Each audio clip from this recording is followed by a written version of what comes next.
E agora a gente muda um pouquinho a nossa pauta. Vamos lá. Cargos empresariais altos são o desejo de muitas pessoas. Entretanto, com o aumento de casos de transtornos psicossociais, como burnout, ansiedade generalizada, depressão, síndrome do pânico, muitos profissionais desenvolveram o medo por cargos de liderança, dando prioridade à saúde mental. Estudos publicados na revista da Universidade de Harvard apontam que somente 34% das pessoas buscam posições de liderança e apenas 7% desejam chegar a cargos de diretoria. Contradizendo o que sempre ouvimos sobre crescimento profissional, vamos falar hoje com Fred Figner, que é psicólogo empresarial, para entender melhor o que vem acontecendo com estes profissionais no mercado de trabalho. Oi, Fred, bom dia para você. Seja bem-vindo ao Jornal da Manhã, segunda edição. Olá, obrigado pelo convite. Imagina, a gente que agradece. Bom, primeiramente quero te questionar como que se deu essa mudança, de comportamento no mercado de trabalho, o que fez com que tantas pessoas desenvolvessem essas doenças psicossociais? A gente tem que pensar que quando eu assumo um papel de liderança, e dependendo da posição em cargos mais estratégicos, o nível de pressão, o nível de resiliência, o nível de tomada de decisão, ele acabam se tornando mais impactantes, ou seja, eu tenho que ter mais robustez para conseguir fazer isso. E uma das coisas que as empresas precisam se preocupar mais é se esse profissional, esse executivo, se ele está preparado para assumir a demanda que o cargo exige. Muitas vezes a gente vê as companhias promovendo e até mesmo colocando profissionais com cargos que são mais estratégicos, sendo que eles não têm o perfil, não têm a estrutura, as competências necessárias para a execução desses papéis. E aí vem, sim, um alto nível de estresse, um alto nível de crise de identificação com aquela posição. Muitas vezes eu tenho uma posição, uma equipe enxuta, e aí eu tenho que tomar conta de uma equipe com mais profissionais, e aquilo vai demandar, tanto emocionalmente, quanto a títulos de competência, de gestão de pessoas, uma preparação maior daquele profissional. Eu já atendo executivos, atendo processos de mentoria, e é muito comum, às vezes, eu escutar assim, se eu soubesse que uma posição de diretoria tinha tanto estresse, era tão difícil, eu tinha continuado como coordenador, eu tinha continuado como gerente. Então, antes de assumir um papel de liderança, antes de assumir um papel em uma grande posição, é muito interessante a gente ter consciência, ter o autoconhecimento das minhas competências comportamentais, das minhas competências técnicas, e também ter um suporte da área de recursos humanos, da área da empresa, para que se faça essa promoção, que se acompanhe esse profissional para que ele consiga também fazer esse processo de adaptação. Daí vem os programas de desenvolvimento de liderança, que são fundamentais e muitas empresas deixam a pecar. Bom, sobre autoconhecimento, difícil, né, Fred? A gente vive toda a vida tentando se autoconhecer. Como que pode desenvolver, então, este profissional pode desenvolver este autoconhecimento por meio de terapia? O quê? Joia. Olha só, existem ferramentas como o próprio Assessment, uma avaliação psicológica profissional, onde você consegue, através de testes psicológicos, ajudar a entender e traçar aquele perfil, né? A partir desse momento, você consegue dar uma devolutiva e consegue evoluir junto com o profissional quais são as habilidades que ele precisa desenvolver. Você está super correta, o processo de autoconhecimento ele perdura ao longo da nossa vida, cada fase da vida a gente está em um determinado patamar, e aí essa fase vai exigir outras atitudes, mas um profissional ele precisa entender o que eu dou conta, o que eu não dou conta de entregar, quais são as habilidades que eu tenho e quais são os gaps, ou seja, as lacunas que me faltam. E muitas vezes eu preciso, sim, de um suporte como mentor, um coach profissional, uma área de RH mais estratégica, em muitos casos a psicoterapia. Hoje em dia a gente tem muito, se fala de inteligência emocional, e que qualquer deslize ou qualquer momento de ansiedade é inteligência emocional, e às vezes não. Às vezes, realmente, aquele profissional ele precisa buscar uma ajuda terapêutica, um suporte terapêutico, então nem tudo é inteligência emocional. Às vezes, a gente realmente precisa caminhar com o processo de um profissional, um psicólogo do lado.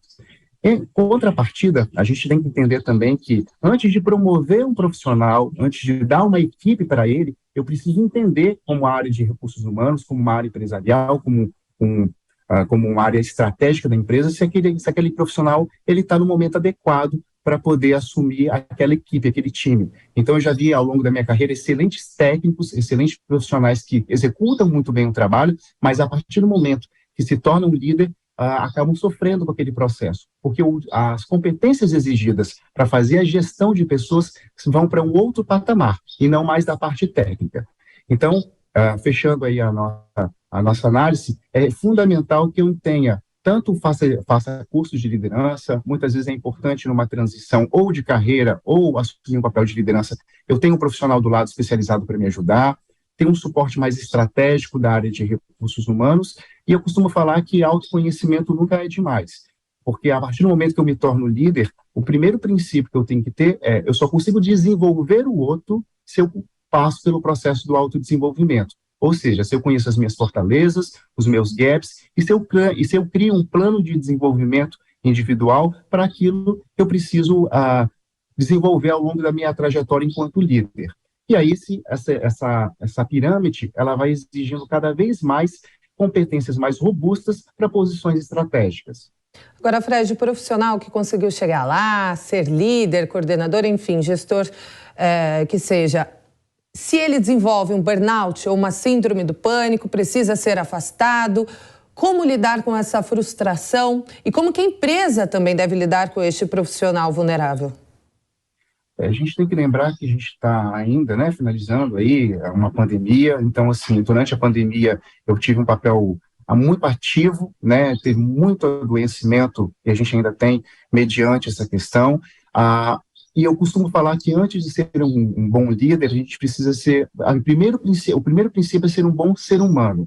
Então, eu tenho que tratar com respeito, o nível de burnout está altíssimo, pessoas com crises, com transtornos, tanto de depressão quanto ansiedade. Então, a gente precisa trazer mais esses temas para dentro das empresas, ter programas mesmo de saúde e qualidade de vida, fazer rodas de conversa, ter workshops, para que a empresa consiga atuar de forma preventiva, fazer psicoeducação, entender que saúde mental não se brinca, né? Então, o profissional que ele passa por esse momento em que ele precisa de acolhimento, é entender que ele é um ser humano e que todos nós, independente da posição, estamos suscetíveis a isso. E aí cabe, sim, a ter um apoio da área de recursos humanos, ter os programas e, logicamente, se eu estou em um momento onde o meu emocional ele fala mais alto, eu preciso buscar ajuda, tanto uma ajuda psicológica quanto uma ajuda psiquiátrica.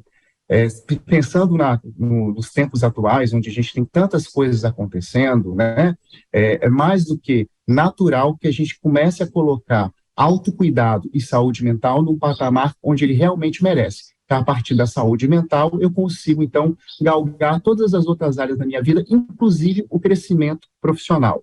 Eu já vi muitas pessoas também que elas estavam em um momento fragilizadas emocionalmente e foram fazer grandes ascensões aí na sua carreira. E aí, aquilo que deveria ser um prazer, deveria ser uma realização, se tornou algo muito pesado. Então, a gente precisa ter um cuidado maior e também fazer programas dentro das empresas. E alguns estão acontecendo. E a tendência é crescer cada vez mais. O que a gente também nota, né, Fred, é que existe um preconceito da sociedade em relação a essas doenças psicossociais, preconceito até de algumas empresas, e o alto preconceito, a pessoa se assumir uma pessoa com um transtorno como a síndrome do pânico, ou burnout, ou depressão, ou ansiedade que seja. Por que ainda existe isso incrustado na nossa sociedade? Como acabar com isso? Para que as pessoas entendam que não são frescurites, né? Problema de cabeça é frescurite. Como que essa pessoa pode estar com depressão ou com ansiedade? Bem, eu acredito que a psicoeducação é o melhor caminho. E qual é a proposta da psicoeducação? É a gente, através de campanhas internas, da comunicação interna, abrir o diálogo por esses temas. A gente está aí, daqui a pouco começa Setembro Amarelo, então a empresa trazer palestrantes, trazer oficinas, workshops, rodas de conversa, manuais, a gente começar a instrumentalizar, bem como as escolas, bem como a comunidade, a gente trazer esse tema de uma forma mais leve e entender que pode acontecer com qualquer um de nós, né? Provavelmente todos nós conhecemos alguém que já entrou em burnout, está passando por um momento depressivo, até mesmo com crise de ansiedade, ou já ouvimos falar de alguém que infelizmente não conseguiu e tirou a própria vida. Então, saúde mental é algo que não se brinca, é algo que tem que se tornar mais corriqueiro. Então, a psicoeducação, essa informação que a gente leva para os colaboradores, isso vai naturalizar e entender que cada um tem um momento. bem como os programas também de qualidade de vida, estimular esporte, alimentação, a própria meditação, relaxamento, estimular a questão do prazer semanal. A gente tem que entender que prazer, né, também tem que se tornar um hábito na nossa semana. A gente não pode ser feliz só no final de semana, e trazer mesmo elementos da psicologia da felicidade, a psicologia que é conhecida como psicologia positiva, para a nossa vida. Ela parte do princípio das nossas relações positivas, das escolhas positivas que nós fazemos na nossa vida, e também do trabalho, um trabalho que tenha realmente significado com o que eu faço, com o que eu gosto de fazer, porque trabalhar em algo que eu não gosto, ou trabalhar em uma atividade que eu não me identifico, isso também vai me gerando um adoecimento, vai me gerando uma frustração a médio e longo prazo. Sobre a síndrome do impostor, pode estar relacionada com estes profissionais que deixam de buscar as posições de liderança? Cada caso tem que ser avaliado. Existem situações, sim, que as pessoas se sabotam, elas acabam tendo crenças que são disfuncionais que elas não vão conseguir alcançar, mas tem pessoas que não se sentem preparadas.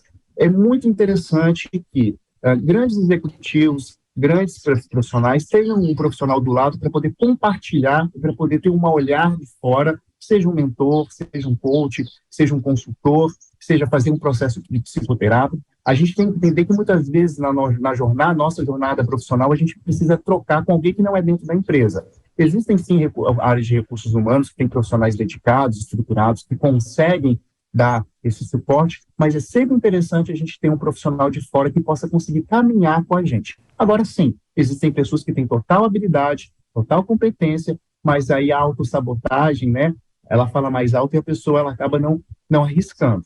E aí tem umas questões dentro de processos terapêuticos que a pessoa tem que evoluir para entender onde na história dela isso foi configurado, onde isso foi constelado. Bom, para a gente finalizar, é importante também frisar, né, Fred, que é possível crescer profissionalmente sem estar numa posição de liderança, né, necessariamente. A felicidade, ela pode estar associada, sim, a um papel de liderança. Eu posso me sentir muito bem sendo um líder, tendo uma equipe, eu desenvolver minha equipe e isso me alimentar, porque isso é um princípio da liderança. Eu me sinto bem quando eu vejo o desenvolvimento do outro, mas eu posso estar muito feliz, eu posso estar muito satisfeito, realizado, sendo um assistente, sendo um analista, sendo uma pessoa, um autônomo, sendo um empreendedor. Nem todo mundo, a gente tem que quebrar essa crença, nem todo mundo vai ser extremamente feliz porque chegou à presidência da empresa, chegou a um alto cargo. Às vezes eu sou muito feliz com o que eu faço e está tudo bem, mas para isso eu preciso daquela palavrinha mágica chamada autoconhecimento. Somente olhando para mim e entendendo o que faz ou não sentido para mim, eu consigo responder essas perguntas. Algumas vezes a gente consegue sozinho, outras a gente precisa de um profissional do lado para ajudar. Estão aí os esclarecimentos de Fred Figner, que é psicólogo empresarial. Obrigada mais uma vez, Fred. Excelente dia para você. Obrigado.